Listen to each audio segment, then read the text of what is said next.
अस्सलामुअलैकुम। प्रोग्राम जी स्पोर्ट्स के साथ मोहसिन मेहदी आपकी खिदमत में हाजिर है। हफ्ते का हमारा पहला शो है और आज भी क्रिकेट के हवाले से बहुत सी खबरें सामने आई। सबसे पहले तो शायकीन क्रिकेट को उस वक्त धचका लगा जब आईसीसी के अहम बोर्ड इजलास से खबर सामने आई कि टी20 वर्ल्ड कप इस साल नहीं हो सकेगा। इससे पहले एशिया कप टी20 मुलतवी कर दिया गया और आज टी20 वर्ल्ड कप जो ऑस्ट्रेलिया में होना था उसको भी मुलतवी कर दिया गया। साथ साथ अगर इंग्लैंड और वेस्ट इंडीज़ की सीरीज़ की बात करें तो इंग्लैंड ने कमबैक किया और बहुत ज़बरदस्त मैच आज भी देखने को मिला कि आखिरी रोज़ इंग्लैंड ने वेस्ट इंडीज़ को पकड़ा और अपनी जीत हासिल की और सीरीज़ 1-1 से अब बराबर हो चुकी है। तो ये बात भी इस आज के शो में मौजू का हिस्सा बनाएंगे। दूसरी जानिब जो पाकिस्तान का इंटर स्क्वाड मैच खेले जा रहे हैं वहाँ से भी अच्छी खबरें सामने आ रही है। मोहम्मद रिजवान की सेंचुरी देखने को मिली। फ़खर जमान दोबारा फॉर्म में आए, 99 रन उन्होंने स्कोर किए। अजहर अली ने 120 रन स्कोर किए। इन तमाम तर मौजूआत पर बात करेंगे, लेकिन सबसे पहले चलते हैं आज की टॉप स्टोरीज़ की जानिब।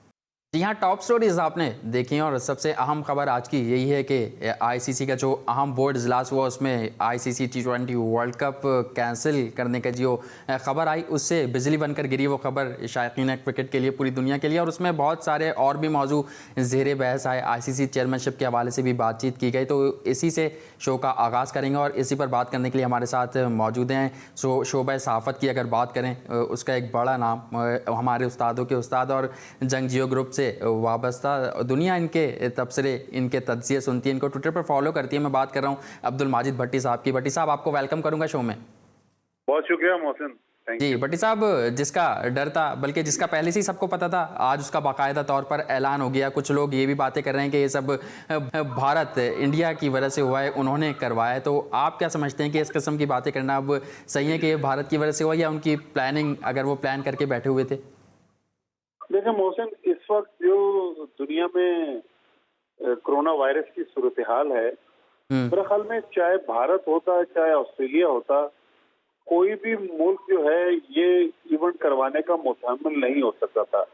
यही वजह है कि आईसीसी ने दानिशमंदी से फैसला किया। लेकिन अब सवाल ये पैदा होता है कि इस साल तो चले इवेंट नहीं हो रहा, इवेंट को अब आईसीसी 2021 तक लेकर गई है, लेकिन क्या 2021 में जो आईसीसी इवेंट में इंडिया की बारी थी, क्या इंडिया उससे दस्तबरदार होगा? बिल्कुल। या फिर ऑस्ट्रेलिया को 2022 में टूर्नामेंट करवाने का मौका दिया जाएगा? ये सबसे बड़ा सवाल है।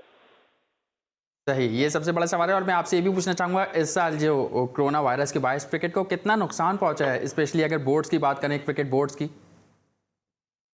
बहुत नुकसान हुआ मोहसिन। देखें, बज़ाहिर तो हमें ऐसा लग रहा है कि हर चीज नॉर्मल है, लेकिन फाइनेंशियली आईसीसी को भी नुकसान हुआ है। आईसीसी के जो मेंबर बोर्ड हैं जिनमें पाकिस्तान भी है, क्योंकि अगर टूर्नामेंट हो जाता तो सारे मुल्कों को शेयर मिलना था, लेकिन इत्तेफाक से अब ये शेयर मिल नहीं सकेगा। तो मेरा ख्याल में नुकसान तो सबका हुआ है, लेकिन सबसे ज्यादा मेरा ख्याल अगर हम नुकसान की बात करेंगे तो नुकसान उन एसोसिएट मुल्कों को होगा जो आईसीसी की ग्रांट से चलते हैं। तो देखिए, फाइनेंशियल एस्पेक्ट तो ऐसा है कि उससे तो कोई डिनाई कर ही नहीं सकता ना। लेकिन अब देखें कि ये नुकसान वक्ती तौर पर होता है या फिर ये मामला तवील हो जाता है। बिल्कुल, लेकिन भट्टी साहब, हम ये भी देख रहे हैं इससे पहले एशिया कप टी20 मुलतवी हुआ, आज टी20 वर्ल्ड कप को मुलतवी कर दिया गया, लेकिन बहुत से सारे ऐसे लोग हैं जिनकी तोपों का रुख भारत की जानिब है। देखिए, भारत तो मेरा ख्याल इसमें मोर्दे इल्जाम हम इसलिए नहीं ठहरा सकते कि ये सारा कुछ हुआ है कोरोना वायरस की वजह से। बिल्कुल। इस वक्त जो कोरोना की सूरत हाल है, जिसमें भारत तो देखें इस वक्त दुनिया में हॉटस्पॉट है, लेकिन ऑस्ट्रेलिया भी देखें, इस साल जो इवेंट करवाने की बारी थी वो तो ऑस्ट्रेलिया की बारी थी, लेकिन ऑस्ट्रेलिया भी 15-16 टीमों को अपने मुल्क में होस्ट करने के लिए तैयार नहीं है। तो मेरा ख्याल में कोरोना ज्यादा जिम्मेदार है। लेकिन जो पाकिस्तान के नुक्ते निगाह से उसे एक चीज जो देखिए, टूर्नामेंट तो अब चला गया, 2021 में होगा, 2022 में होगा, 2023 में 50 ओवर का वर्ल्ड कप होगा। लेकिन पाकिस्तान के नुक्ते निगाह से अगर इसमें हम एक जो इंटरेस्टिंग चीज देखें कि कहा यह जा रहा था कि ये टूर्नामेंट अगर अक्टूबर नवंबर में नहीं हुआ तो शायद फरवरी मार्च में होगा, फेब या मार्च में होगा। पीएसएल की विंडो जो है वो मुतासर होगी। लेकिन अब जो शेड्यूल आईसीसी ने आज जारी किया है, जिसमें 2021 का टूर्नामेंट भी, 2022 का टूर्नामेंट भी और 2023 का 50 ओवर का टूर्नामेंट भी, तो मेरे ख्याल में अगले 3 साल की जो पीएसएल है, पीएसएल 6, पीएसएल 7 और पीएसएल 8, उसको तो कोई खतरा नहीं है, वो तो एज पर अपने शेड्यूल के मुताबिक होगी। लेकिन बहरहाल कोरोना ने जिस तरह पूरी क्रिकेटिंग वर्ल्ड को हिट किया है, तो मेरे ख्याल में ये आईसीसी का बड़ा इवेंट भी उसकी जद में आया है और कोई इसे डिनाई नहीं कर सकता। ये सिर्फ और सिर्फ कोरोना वायरस था जिसने इस टूर्नामेंट को आगे ले जाने में और मुलतवी करने में बड़ा अहम रोल प्ले किया। हमने यही देखा कि कोरोना वायरस के बायस से तमाम ही दुनिया के खेल, चाहे वो क्रिकेट हो, फुटबॉल हो, टेनिस हो, तो सभी मुतासिर हैं। लेकिन जो आपने बात की पीएसएल के हवाले से कि उसका खतरा टल गया, तो लोग इसका क्रेडिट कह रहे हैं कि एहसान मानी को भी जाता है कि उनकी अभी तक इज्जत है आईसीसी में, या उनके इस तरीके के लिंक्स है कि उन्होंने अपनी बात मनवाई या उनकी बात सुनी गई। इस पर आप क्या कहेंगे? देखें, पाकिस्तान क्रिकेट बोर्ड ने भी आज इस चीज को क्लेम किया है और क्रिकेट बोर्ड इस चीज को ऑफिशियली कह रहा है कि पाकिस्तान क्रिकेट बोर्ड ने आईसीसी को कन्विंस किया कि हमारी विंडो में आप ये इवेंट नहीं करवा सकते, क्योंकि हम पिछले 5 साल से फरवरी और मार्च में अपना टूर्नामेंट करवा रहे हैं। तो मानी साहब ने अब से चंद हफ्ते पहले जब पीएसएल गवर्निंग काउंसिल की मीटिंग थी, उसमें फ्रेंचाइज ओनर्स को भी यकीन दहानी करवाई थी कि पाकिस्तान का जो टूर्नामेंट है उसको कोई खतरा नहीं है और फरवरी मार्च की विंडो जो है वो इंटैक्ट है।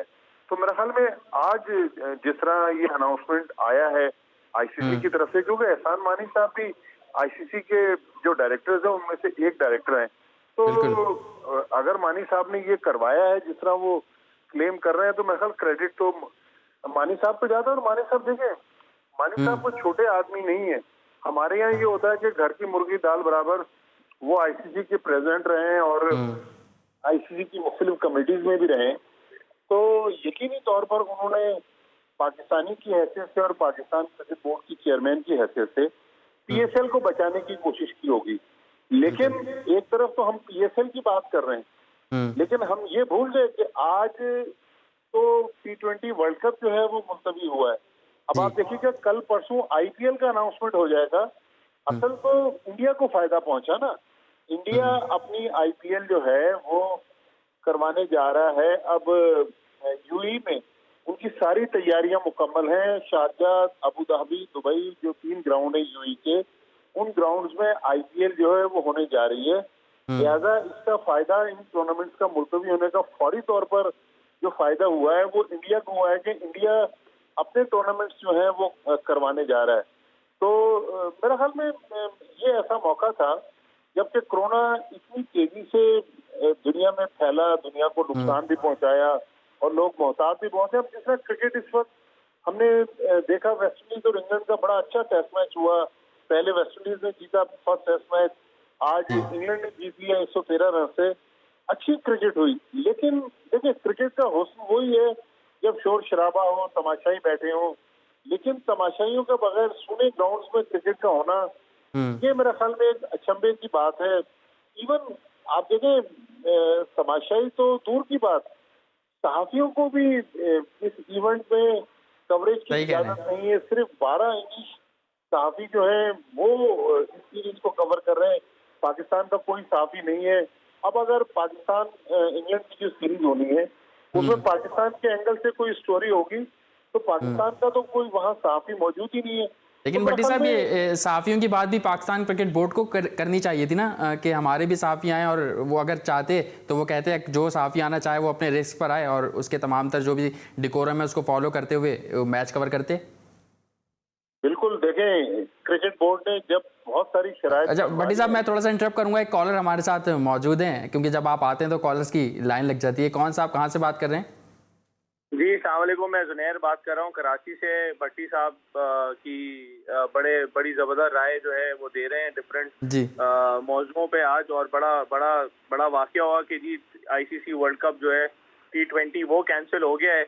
मुझे भट्टी साहब की जो असल सवाल है जो इनसे ये पूछना है कि ये जो आईसीसी की चेयरमैनशिप है, इसका फैसला कब तक होगा और कौन आखिर में इसका चेयरमैन बनेगा और किस तरीके से होगा, और ये कब तक जो है हम लोग अपने मफादात को डिफेंड करने में नाकाम रहेंगे। क्योंकि मुझे लग रहा है कि अब जो है आईपीएल भी होने जा रहा है, हमारा भी स्लॉट जो है वो बड़े मुश्किल में पड़ गया है, और आहिस्ता आहिस्ता मुझे लग रहा है कि कहीं ऐसा तो नहीं है कि बतदरीज हमारी क्रिकेट नीचे आ जाएगी। क्योंकि उन्हें एशिया गारंटी दी थी कि पाकिस्तान के पास होगा, वो अब श्रीलंका के पास जाता नजर आ रहा है। तो ऐसा तो नहीं है कि पहले हमारा फेज आउट रहा लॉ एंड ऑर्डर की वजह से और हम अपने डिफाइन नहीं कर सके टूर आइटिनरीज होती थी, और अब आईसीसी टेस्ट चैंपियनशिप में भी हम पीछे होते चले जाएंगे। तो जिस तरह से हमें जो है आहिस्ता आहिस्ता से हम डिफरेंट इवेंट से भी पीछे होते चले जा रहे हैं। सही, ठीक है, बहुत शुक्रिया आपने सवाल किया। भट्टी साहब, बोर्ड मीटिंग के हवाले से बात कर रहे हैं कि आज आईसीसी की बोर्ड मीटिंग के हवाले से इस बारे में भी बात की गई कि आईसीसी चेयरमैनशिप का अगला चेयरमैन कौन होगा या कौन इस ओहदे को संभालेगा। तो इसके लिए इंग्लैंड एंड क्रिकेट बोर्ड के और वेल्स के जो कूलन ग्रेव्स हैं उनका नाम मैं समझ रहा हूँ कि डिस्कस हो रहा है। तो आपके पास क्या इतलात हैं इस हवाले से? देखिए, मेरे पास भी ये इतलात है कि जो इंग्लिश क्रिकेट बोर्ड के चेयरमैन जो हैं वही मजबूत उम्मीदवार हैं। देखिए, पाकिस्तान को तो पेशकश हुई थी, एहसान मानी साहब को ऑफर की गई थी आईसीसी के जो मेंबर मुल्क हैं, लेकिन एहसान मानी साहब ने जो उनकी कमिटमेंट थी, बल्कि उन्होंने जो बात की थी वीडियो लिंक पे, मैं भी प्रेस कॉन्फ्रेंस में था, उन्होंने कहा कि मेरे लिए इस वक्त पाकिस्तान की क्रिकेट ज्यादा इम्पोर्टेंट है बनिस्बत आईसीसी के। अब दूसरे जो कैंडिडेट थे जिसमें पाकिस्तान, जाहिर है जब इंडिया का मामला आता है तो पाकिस्तानी और हम सब बहुत जज्बाती हो जाते हैं, वो थे सौरव गंगोली जी।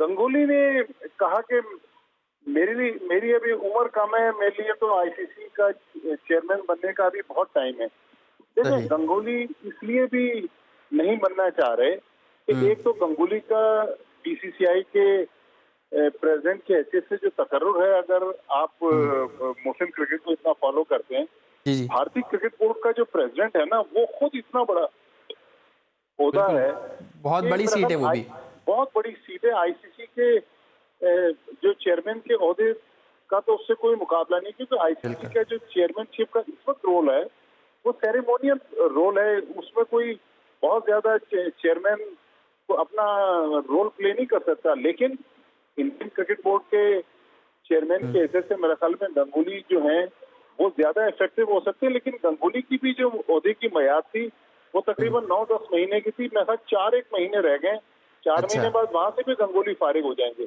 लेकिन जो स्ट्रॉन्ग कैंडिडेट है वो ही ईसीबी के जो चेयरमैन है। बट साहब, गंगुली का कोई इलेक्शन का मामला तो नहीं है? मैं ये भी पढ़ रहा था कुछ इलेक्शन का चक्कर भी है। अच्छा, देखिए, दो चीजें हैं। इस वक्त गंगुली कह रहे हैं कि मैं नहीं बनना चाहता, लेकिन हमारे बहुत सारे इंडियन जो जर्नलिस्ट दोस्त हैं उनकी ये राय है कि गंगुली जिस चीज को मना करते हैं वही कर गुजरते हैं। तो ये भी हो सकता है कि वो दाएं हाथ दिखा के बायां मारते हैं। लेकिन गंगुली की जो 9 महीने की तकर्री है वो इंडियन सुप्रीम कोर्ट ने की है। तो अब वो देखना है कि बीसीसीआई के प्रेसिडेंट की हैसियत से वो कंटिन्यू करते हैं या नहीं करते।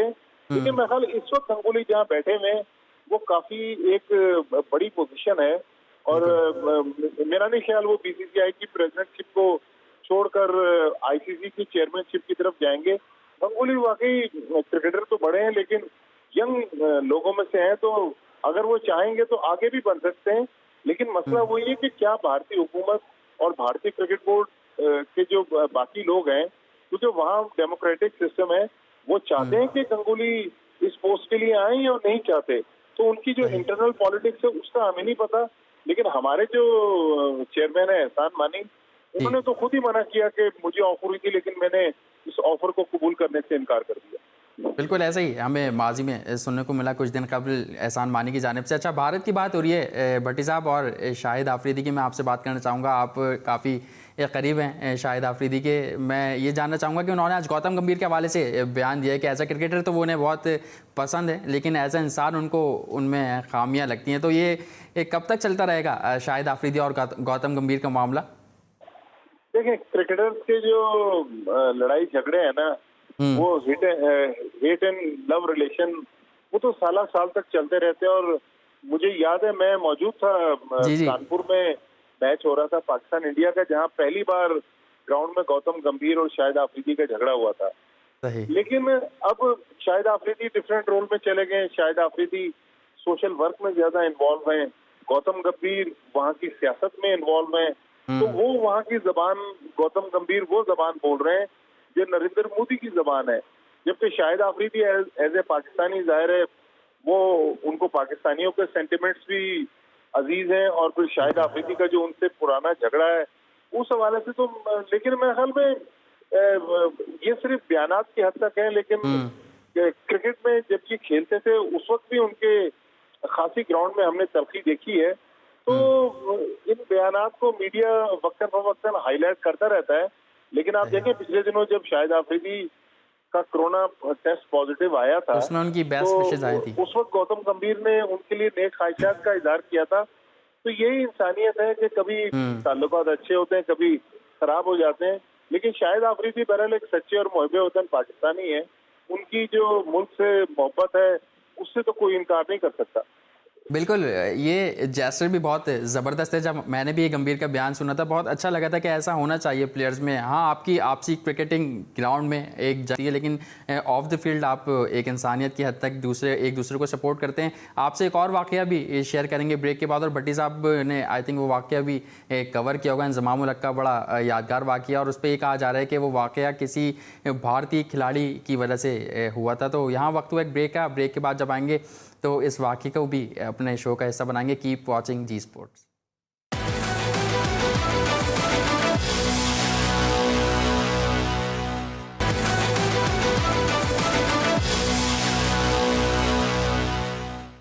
Welcome back. ब्रेक से कबल कुछ बात हो रही थी पाकिस्तान और इंडिया की मेमोरीज़ के हवाले से कि क्या क्या तारीख़ी लम्हात थे।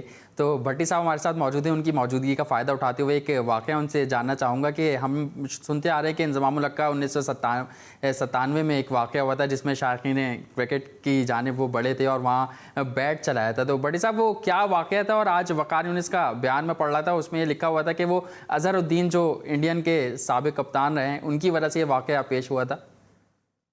जैसे वकार यूनुस का मैंने भी बल्कि कल बयान पढ़ा था। जी जी, कल वकार यूनुस कह रहे थे जो संगीता बिजलानी जो एक्स वाइफ है अजहरुद्दीन की, अब गालिबन अजहरुद्दीन की अलहदगी हो गई उनसे, तो संगीता बिजलानी के बारे में तो एक इंडियन तमाशाई जो क्राउड में बैठा हुआ था वो कुछ जुमले कस रहा था, लेकिन मैं उस टूर्नामेंट में मौजूद था। हम जहाँ बैठे हुए थे उसके बिल्कुल दूसरी तरफ ये वाकया पेश आया था जो हमने उस वक्त रिपोर्ट किया था, जो सारा मीडिया में रिपोर्ट होता रहा। बल्कि कल से पहले तक जितना हमने सुना तो वो इंज़माम उल हक को आलू आलू कह के पुकार रहा था। तो पाकिस्तान टीम के साथ एक लेफ्ट आर्म स्पिनर होते थे मोहम्मद हुसैन, इंज़माम जो बाउंड्री लाइन पर फील्डिंग कर रहे थे, उन्होंने इशारे से मोहम्मद हुसैन को कहा कि बल्ला लेकर बाउंड्री लाइन पर आए।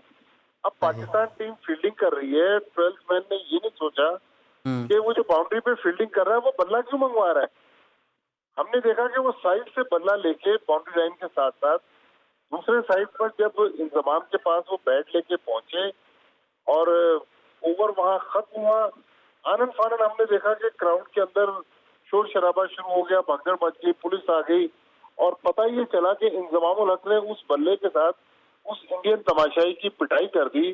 फिर वहां पर पुलिस केस बन गया, फिर इंडियन टीम इन्वॉल्व हुई और बड़ी मुश्किल से माफी तलाफी करके वो FIR कटते कटते रह गई। तो इस तरह वो वाकया रिपोर्ट हुआ था। लेकिन वकार यूनुस ने अब जो बात बताई है ये बिल्कुल मुख्तलिफ बात है, ये मैंने भी कल से पहले कभी नहीं सुनी। सही। अच्छा, हम ये वकार यूनिस की आपने बात की, हम ये देख रहे हैं कि चेयरमैन क्रिकेट बोर्ड एहसान मानी साहब कह रहे हैं कि पाकिस्तान भारत सीरीज़ अभी नहीं हो सकती क्योंकि हालात ऐसे नहीं हैं। और हम देख रहे हैं कि वकार यूनिस लम्हा मलम्हा रोज़ जो है वो इंडियन मीडिया के सामने बैठे होते हैं और वो कह रहे हैं कि सीरीज़ हो सकती है, चाहे दोस्ती सीरीज़ के नाम से हो, हनीफ मोहम्मद सीरीज़ के नाम से हो। फिर शाहिद आफरीदी के भी भारत के हवाले से बयान आ रहे हैं कि हम पिटाई करते थे तो वो लोग माफ़िया मांगते थे। इन तमाम तर बयान को आप कैसा देख रहे हैं?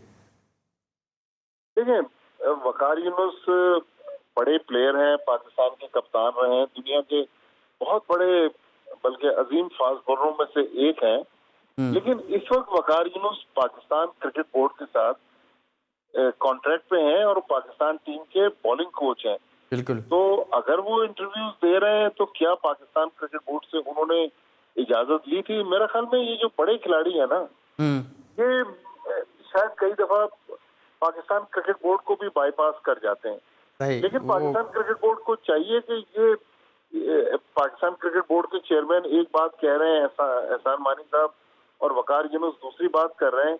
ठीक है, इस वक्त जो पाकिस्तान और इंडिया के सियासी हालात हैं, हम तो पिछले कई सालों से इंडिया से कह रहे हैं कि आप आए और हमारे मुल्क में आके सीरीज खेलें, लेकिन इंडिया ने इसको अना का मसला बनाया हुआ है। वो चाहता है कि शायद पाकिस्तान से सीरीज नहीं होगी तो पाकिस्तान शायद फाइनेंशियल क्राइसिस में आ जाएगा। अल्हम्दुलिल्लाह तकरीबन 10 साल से ज्यादा का अरसा हो गया इंडिया पाकिस्तान से नहीं खेला, लेकिन पाकिस्तान क्रिकेट बोर्ड आज भी अपने कदमों पर खड़ा हुआ है। तो वकार यूनुस या दूसरे जो क्रिकेटर्स हैं वो बयाना जरूर दें, इंडियन मीडिया में जरूर जाएं, लेकिन पाकिस्तानियों के जो सेंटिमेंट्स हैं उनका जरूर ख्याल करें। और जो हमारी इंडिया के साथ एक जज्बाती ताल्लुक है, चाहे वो मनफी ताल्लुक हो, लेकिन उस ताल्लुक को भी ध्यान में रखना चाहिए कि क्या उन बयान से हमारे यहाँ कुछ उसका नेगेटिव इम्पैक्ट तो नहीं आता। सही, ठीक है। भट्टी साहब, भारत की हमने बात की, अब मैं कुछ बात करता हूँ दौरा इंग्लैंड के हवाले से। हमने देखा कि दौरा इंग्लैंड में पाकिस्तान क्रिकेट टीम के जो प्रैक्टिस मैचेस भी जारी हैं, साथ साथ अब मोहम्मद आमिर को जो वापस बुलाया पाकिस्तान क्रिकेट बोर्ड की मैनेजमेंट की जानिब से। मिसबाह उल हक का बयान आपने भी सुना होगा कि रोहिल नज़ीर को रिलीज़ कर देंगे और मोहम्मद आमिर को दोबारा स्क्वाड ज्वाइन कराएंगे। तो ये क्या मामला है कि जब मोहम्मद आमिर अपनी दस्तयाबी जाहिर करेंगे तो पाकिस्तान क्रिकेट बोर्ड फ़ौरन ही उनको बुला लेगा? और जो इसके अलावा क्रिकेटर्स हैं, जुनैद खान की अगर बात करें, ताबिश खान की बात करें, वो लोग नहीं आ सकते स्क्वाड में? देखिए, मैंने आज सुबह, बल्कि कल रात मैंने खबर दी थी, आज सुबह जब क्रिकेट बोर्ड की तरफ से अनाउंसमेंट हुआ तो मैंने ट्विटर पे लिखा मोहम्मद आमिर को अनोखा लाडला। उसके बाद से मोहम्मद आमिर ने मुझे ट्विटर पे ब्लॉक कर दिया। अच्छा, मैं तो ये भी कल्चर चला आ रहा है, जब आप किसी को आईना दिखाते हैं तो वो आपको ब्लॉक कर देता है। जी, तो मुझे खैर उससे फर्क नहीं पड़ता, मैं तो मोहम्मद आमिर को फॉलो भी नहीं कर रहा था। लेकिन मसला वही है कि यहाँ पर क्रिकेटर जो हैं वो इदारे से ज्यादा मजबूत है। यहाँ पर मोहम्मद आमिर जब चाहते हैं टेस्ट क्रिकेट छोड़ देते हैं। और इस वक्त इंग्लैंड के इस दौरे पे जहाँ पर हमारे पास शाहीन शाह अफरीदी यंगस्टर मौजूद हैं, नसीम शाह मौजूद हैं, उस्मान शिनवारी मौजूद हैं, मूसा खान मौजूद है, फिर आपने बात की ताबिश खान की। ताबिश खान ने इतना डोमेस्टिक में परफॉर्म किया हुआ है। बिल्कुल। दरअसल मसला मौसम ये है कि क्रिकेट टीम और क्रिकेट बोर्ड में जो लोग इक़्तिदार पे बैठे होते हैं उनकी कोशिश ये होती है कि ऐसी टीम मुंतखब करे जो उनको जितवाती रहे। उसके बाद पाकिस्तान का फ्यूचर क्या होगा ये किसी को परवाह नहीं। तो मोहम्मद आमिर को वही लोग पाकिस्तान टीम में लाए हैं जो ये समझ रहे हैं कि शायद मोहम्मद आमिर आए और पाकिस्तान को मैच जितवा देंगे। अभी बहुत पुरानी बात नहीं है, गालिबन नवंबर की बात है जब ऑस्ट्रेलिया का दौरा पाकिस्तान टीम कर रही थी। मोहम्मद आमिर पाकिस्तान टीम के साथ थे। मोहम्मद आमिर ने कितने मैच पाकिस्तान को जितवा दिए, बल्कि 2017 में आईसीसी चैंपियंस ट्रॉफी का जो फाइनल था ओवल में, उसके बाद से तो मोहम्मद आमिर की मैच विनिंग परफॉर्मेंस ही नजर नहीं आई थी। तो बड़े नाम की हैसियत से मोहम्मद आमिर को टीम में डाल देना, हालांकि वहाब रियाज भी वहाँ मौजूद है, सोहेल खान मौजूद है, मोहम्मद अब्बास मौजूद है। अब यकायक यहाँ से मोहम्मद आमिर को भेजना मेरी तो समझ में नहीं आ रहा। दुनिया आगे जा रही है। क्रिकेट बोर्ड में अगर आप देख लें तो जो उमर रसीदा लोग थे, जिनमें मुदस्सिर नजर, हारून रशीद, आगा जाहिद, अली जिया और बहुत सारे लोग थे, उनको ये कहकर नौकरी से निकाल दिया कि इनकी उम्र 60 साल से ज्यादा हो गई है। यहाँ हम पाकिस्तान क्रिकेट टीम में यंगस्टर्स को डिस्करेज कर रहे हैं और 27-28 साल के बॉलर को अब हम प्रमोट कर रहे हैं। लेकिन भट्टी साहब, एक तरफ हमारे कोच और चीफ सेलेक्टर कहते हैं कि हम मुस्तकबिल का सोच रहे हैं, दूसरी जानिब उनके डिसीजन से ऐसा कुछ लगता नहीं है, उनके फैसलों से कुछ और ही जाहिर होता है। और ये जो सिस्टम की हम बात कर रहे हैं कि एक जो प्लेयर अपनी दस्तयाबी जब भी जाहिर करता है उसको आप टीम में ले लेते हैं, तो ये कितना खतरनाक हो सकता है पाकिस्तान के लिए आगे चल के?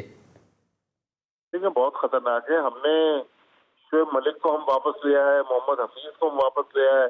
अब मोहम्मद आमिर को पहले हमने सेंट्रल कॉन्ट्रैक्ट नहीं दिया, टीम से ड्रॉप किया, अब मोहम्मद आमिर को वापस लिया है, वहाब रियाज को वापस लिया है। सोहेल खान 35-36 साल की उम्र में वापस आ गए, हालांकि साइड मैच में उन्होंने 6 आउट भी किए। तो दुनिया आगे बढ़ रही है, हम रिवर्स गियर लगा रहे हैं। तो मुझे पॉलिसीज जो है सिलेक्शन कमेटी की और टीम मैनेजमेंट की, ज़ाहिर है मिसबाह उल हक चीफ सिलेक्टर भी हैं, हेड कोच भी है, उनमें कंसिस्टेंसी नजर नहीं आ रही। कभी वो कोई सोच लेके चल रहे होते हैं, कभी कोई सोच लेके चल रहे होते हैं। तो मेरे ख्याल में अगर टीम बनानी है तो यंगस्टर्स के साथ टीम बनाए, टीम एक आध साल हारेगी, उसके बाद टीम बन जाएगी। देखें, जब हमने नौजवानों को मौका दिया, शाहीन अफरीदी ने भी परफॉर्म करके दिया, नसीम शाह ने भी परफॉर्मेंस दी, उस्मान शिनवारी ने भी परफॉर्मेंस दी, लेकिन जब यंगस्टर्स को हम कॉन्फिडेंस ही नहीं देंगे, हम बार बार उन्हीं आजमूदा प्लेयर्स को सिर्फ इस आस पे ले आएंगे कि शायद इस बार वो हमें जितवा दें, तो फिर हम अपना सिस्टम तो कमजोर करेंगे। ये बेसिकली मोहम्मद आमिर को लाने की मुझे तो यही वजह नजर आ रही है कि मिसबाह उल हक और उनके साथी ये समझ रहे हैं कि मोहम्मद आमिर के आने से शायद पाकिस्तान T20 सीरीज में इंग्लैंड को मार दे। सही, ये उनकी सोच है, और अगर वो जाते हैं तो और परफॉर्म करते हैं, खेलते हैं, तो हमारी दुआ यही है कि वो परफॉर्म करें। भट्टी साहब, आपसे सहाफ़ियों के हवाले से गुफ्तगू कर रहे थे कि सहाफ़ी वहाँ नहीं जा सके, तो इसी तरह शायकीन क्रिकेट भी नहीं है। और हम देखते हैं कि जब पाकिस्तान टीम किसी भी जाती है, किसी भी मुल्क के किसी भी शहर में खेलती है, तो वहाँ पाकिस्तान टीम का हौसला बुलंद करने के लिए, नारे लगाने के लिए, लहू गरमाने के लिए चाचा क्रिकेट मौजूद होते हैं। तो वो भी नहीं जा सके क्योंकि कोविड-19 है, पेंडेमिक की सिचुएशन है, जहाँ तमाम ही शायकीन क्रिकेट बंद स्टेडियम में बायोसिक्योर माहौल में क्रिकेट हो रही है, तो वो भी पाकिस्तान में ही है। और इस वक्त हमारे साथ टेलीफोन लाइन पर उन्होंने हमें ज्वाइन किया। वेलकम करूँगा चाचा क्रिकेट आपको शो में। जी थैंक यू जी सर, बड़ी मेहरबानी जी। अब से कुछ दिनों बाद सीरीज शुरू होगी पाकिस्तान की इंग्लैंड में, और आप वहाँ नहीं होंगे, तो आप किस तरह आप अपने जज्बात को यहीं रहकर जो है दुआएं करेंगे टीम के लिए? लेकिन ये बड़ी पहली दफा होगा कि मैं इंग्लैंड जो है ना नहीं जा रहा हूँ, जो है ना। सारा इंतजाम तो था, लेकिन अल्लाह को जो मंजूर था, ये कोरोना की वजह से शायद क्रिकेट जो है ना वो ग्राउंड में नहीं जा सकते हैं। तो दुआएं हैं जो है ना पाकिस्तानी टीम के लिए, और शायद क्रिकेट जो है ना वो सारे जो है ना मिस तो करेंगे ये बड़े इंग्लैंड की जो टीम है। तो मैच तो वहाँ देखने का और ही मजा है, खासतौर पे मैनचेस्टर में जो था, और दूसरे जो सारे जितने भी इंग्लैंड के जो है ना ग्राउंड है, मैंने सब ग्राउंडों पे मैच देखा हुआ है 1-1, और बड़ी याद आएगी। और इंग्लैंड से मुझे कॉलें बहुत आ रही हैं शायद क्रिकेट की, और पाकिस्तान भर के, बल्कि साउथ अफ्रीका से भी कॉलें आ रही हैं। तो चलो, हमारा एक तो है कि भाई कि अपने पाकिस्तान के लिए जो कुछ चाचा क्रिकेट से हो सका उसने किया, और जो हो सकेगा वो करता रहेगा। लेकिन एक सच बोलना बड़ा मुश्किल है, और सच बोलना भी चाहिए कि भाई 8 साल से मेरा पीसीबी ने स्पॉन्सरशिप बंद किया हुआ है, और अभी 2 साल से तो जो वजीफा मिर्जा था वो भी बंद है। तो मैं वही फिर आप कैसे करते हैं अपना सफर, कैसे बैकअप करने जाते हैं टीम को? जी, मैं जब भी जाता हूँ तो वहाँ लोग मिल जाते हैं, जिधर भी मैं होता हूँ तो इकट्ठे हो जाते हैं सारे पाकिस्तानी। अभी मुझे पीसीबी ने भी जो है ना कॉल किया था, मीडिया ने, तो मैंने वहाँ भी नारे रिकॉर्ड कर दिए थे। तो उस वक्त जो है ना पीसीबी जो है ना को करेगा मैच के दौरान, तो मुझे बड़े अच्छे नारे बना के भेजे हैं। तो मेरा यही होता है कि मैं जब भी जाऊँ अपने मुल्क का नाम रोशन करूँ, शायद क्रिकेट को खुशियाँ दूँ। और जो मेरा मिशन है वो मिशन यही है कि भाई पाकिस्तान का नाम रोशन करना। और हम देखते रहते हैं आपको मुख्तलिफ मैचेस में, मुख्तलिफ टूर्नामेंट्स में, बड़े बड़े इवेंट्स में आप लहू गरमा रहे होते हैं, सपोर्ट कर रहे होते हैं कौमी टीम को। लहू गरमाते हैं, और ये पाकिस्तान की इज्जत है कि इस वक्त मैं क्रिकेट हिस्ट्री का बेस्ट शेयर। मैं भट्टी साहब को भी इसमें शामिल करूंगा। भट्टी साहब वो कह रहे हैं कि 8 साल से पाकिस्तान क्रिकेट बोर्ड ने उनका स्पॉन्सरशिप बंद किया हुआ है, अपने खर्चे पर टीम को सपोर्ट करने जाते हैं। तो ये अगर पाकिस्तान क्रिकेट बोर्ड इनको सपोर्ट करे, इनको स्पॉन्सरशिप दिलवाए, तो फायदा ही है टीम का भी, मुल्क का भी। देखिए मोहसिन, सूफी जलील साहब और इस तरह के जितने भी पाकिस्तानी हैं, एक तो वो लोग हैं जो ग्राउंड में खेल रहे होते हैं, लेकिन इन लोगों की भी बड़ी खिदमत है। 40-42 टेम्परेचर में 7-8 घंटे उछल कूद करना, नारे लगाना, ये मजाक बात नहीं है। और इसी तरह इंग्लैंड में सर्दी के मौसम में बाज़ औक़ात बारिश होती है, वहां पर टीम की हौसला अफजाई करना। तो जी तो मेरा ख्याल में पाकिस्तान क्रिकेट बोर्ड को चाहिए कि नजरसानी करें, क्योंकि दुनिया में इस तरह के जितने भी करेक्टर्स हैं, हर मुल्क का बोर्ड जो है वो इनको सपोर्ट करता है। तो पाकिस्तान क्रिकेट बोर्ड को भी चाहिए कि सूफी जलील साहब और दूसरे लोग जो हैं इन लोगों की हौसला अफजाई करने की जरूरत है। क्रिकेट बोर्ड देखें, रिच ऑर्गेनाइजेशन है, उसके पास पैसों की कमी नहीं है। अगर क्रिकेट बोर्ड खुद नहीं दे सकता तो किसी से स्पॉन्सरशिप करवा के इन लोगों की हौसला अफजाई की जरूरत है। मुझे याद है पिछले साल जब वर्ल्ड कप हो रहा था तो मैनचेस्टर में ही मैं एक दोस्त के साथ खाना खा रहा था विम्बलो रोड पर, तो वहां पर मेरी सूफी जलील साहब से मुलाकात हुई थी और फोन पे भी इनसे राब्ता रहता है। बहरहाल ये एक मुश्किल काम कर रहे हैं और इनकी जो खिदमात हैं, पाकिस्तान क्रिकेट बोर्ड को चाहिए कि इनकी खिदमात का एतराफ करे और इनका वजीफा बंद कर देना या इनके जो बाहर भेजने का, मुझे याद है जनरल तौकीर जिया के दौर में तो पाकिस्तान क्रिकेट बोर्ड इनके सारे फॉरेन टूर स्पॉन्सर किया करता था। तो इन लोगों की हौसला अफजाई की जरूरत है, क्योंकि यही वो लोग हैं जो क्राउड में बैठे हुए पाकिस्तान के झंडा 8-8, 9-9 घंटे लहरा रहे होते हैं। ये बजाय टीवी पे तो अच्छा लगता है, लेकिन ये एक बहुत मुश्किल काम है। सही, बहुत मुश्किल काम है और उम्मीद करते हैं कि पाकिस्तान क्रिकेट बोर्ड इस मामले पर नज़रसानी करेगा, इनके वर्ग को दोबारा बहाल करेगा और करना भी चाहिए, क्योंकि हमने देखा है जब भी, मैं आपको बता रहा हूँ कि कोई भी बड़ा इवेंट हो, चाहे वो पाकिस्तान टीम मुश्किलात का भी शिकार क्यों ना हो, ये अपने नारों से, अपनी सदाओं से टीम का लहू गरमाते हैं, शायकीन को लुत्फ़अंदोज़ करते हैं। वक्त एक ब्रेक का, ब्रेक के बाद जब आएंगे तो मज़ीद गुफ्तगू का हिस्सा बनाएंगे जलील साहब को, माजिद भट्टी साहब को। कहीं मत जाइए, देखते रहिए जी स्पोर्ट्स।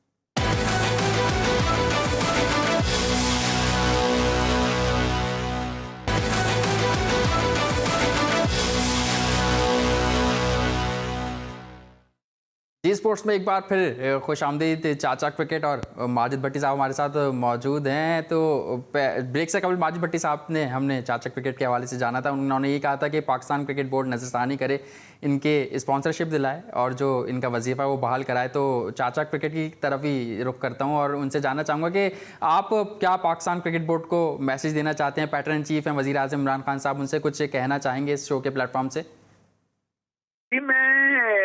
यही कहना चाहूंगा कि मैं अबू धाबी से, मुझे पीसीबी खुद लाए हुए हैं जो साबिक चेयरमैन थे जुल्फकार बखारी साहब। मैं अभी 41 ईयर हो गया, 51 साल से मैं इंटरनेशनल मैच देख रहा हूँ। मैं बेस्ट चेयर लीडर हूँ और 500 से ज्यादा मैं इंटरनेशनल मैच देख चुका हूँ दुनिया भर में।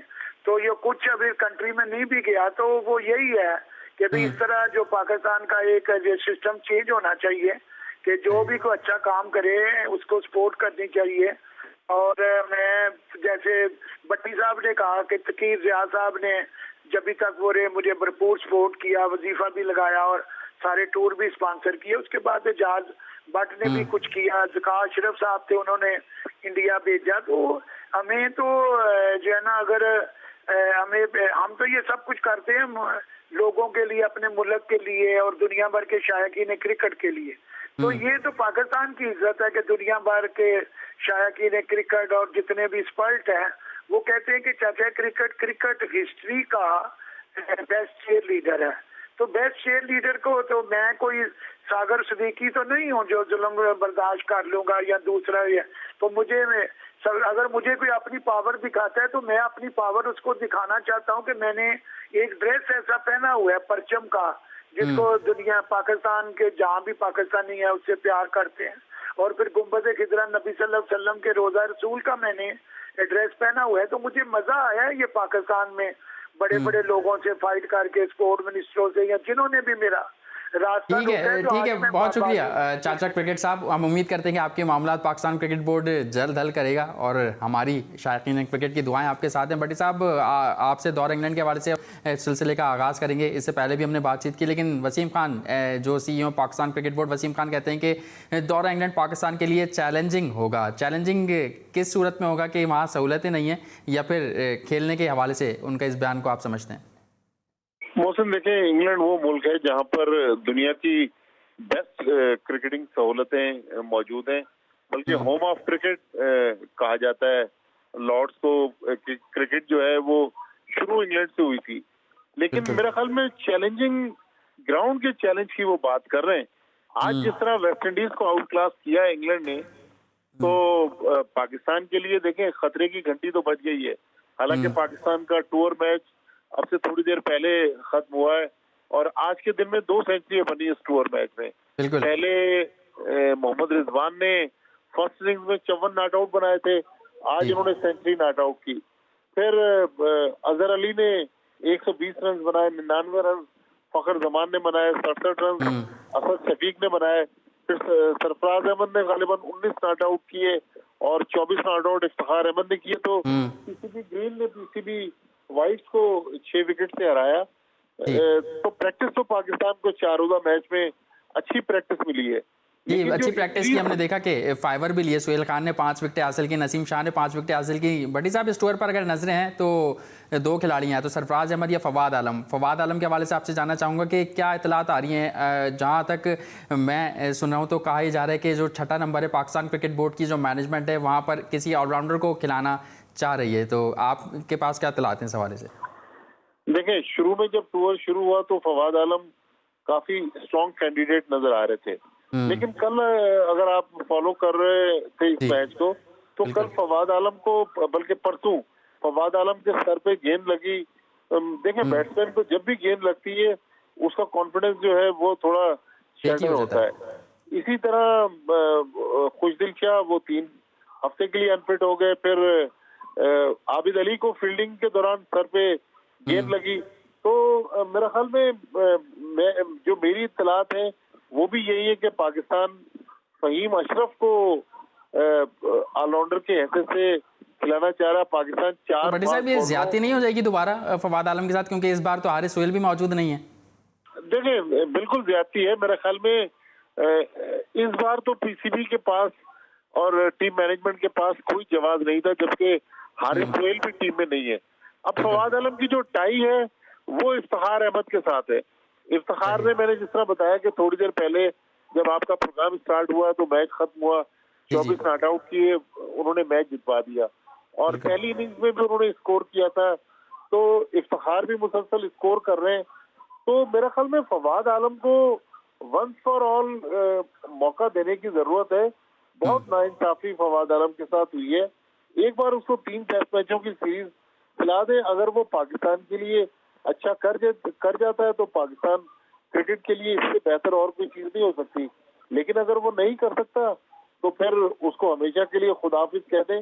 लेकिन इस बार अगर फवाद आलम को मौका नहीं मिला तो फिर तो यकीनी तौर पर हम यही कहेंगे कि भाई इससे ज्यादा तो शायद क्रिकेट की हिस्ट्री में किसी खिलाड़ी के साथ नाइंसाफी ना हुई हो जितनी फवाद आलम। मैं रोहिल नजीर के हवाले से भी आपसे जानना चाहूंगा कि जो मिसबाह उल हक का बयान आया कि उनको रिलीज कर देंगे और मोहम्मद आमिर वापस आ जाएंगे टीम में। देखिए, रोहिल नजीर इस लिहाज से खुशकिस्मत थे, इंग्लैंड चले गए कि वो ओरिजिनल स्क्वाड में नहीं थे। जब शुरू में जो कोरोना पॉजिटिव के केसेस आए तो उसमें रोहिल नजीर चले गए और तकरीबन 1 महीने से पाकिस्तान टीम के साथ है। देखिए, यंगस्टर हैं, उनको अच्छा मौका मिला, तकरीबन 5-6 हफ्ते पाकिस्तान टीम के साथ गुजार कर वापस आ जाएंगे। लेकिन आज मिसबाह उल हक ने कहा है कि जब शोएब मलिक भी टीम को ज्वाइन करेंगे तो एक और खिलाड़ी जो है उसको वापस भेजेंगे। तो अब देखिए, एक और बदकिस्मत खिलाड़ी जो इस टूर से वापस आएगा। आपकी नजर में कौन हो सकता है वो खिलाड़ी? मेरा ख्याल में कोई यंगस्टर होगा, कोई फास्ट बॉलर हो सकता है कि ठीक है, हो सकता है कोई फास्ट बॉलर। भट्टी साहब, हमारा टाइम खत्म हुआ, बहुत मजा आया आपके साथ शो करके। चाचा क्रिकेट का शुक्रिया अदा करना चाहूँगा, खुसूसी तौर पर शुक्रिया अदा करना चाहूँगा कि आपने अपना कीमती वक्त जी स्पोर्ट्स के प्रोग्राम में दिया और यकीनन हमारे शायकीन को, हमारे नाजरीन को हमारा आज का प्रोग्राम पसंद आया होगा। इसी के साथ साथ सैयद मोहसिन मेहदी और जी स्पोर्ट्स की पूरी टीम को कल तक के लिए इजाज़त दीजिए। अपना ख्याल रखिएगा। अल्लाह हाफ़िज़।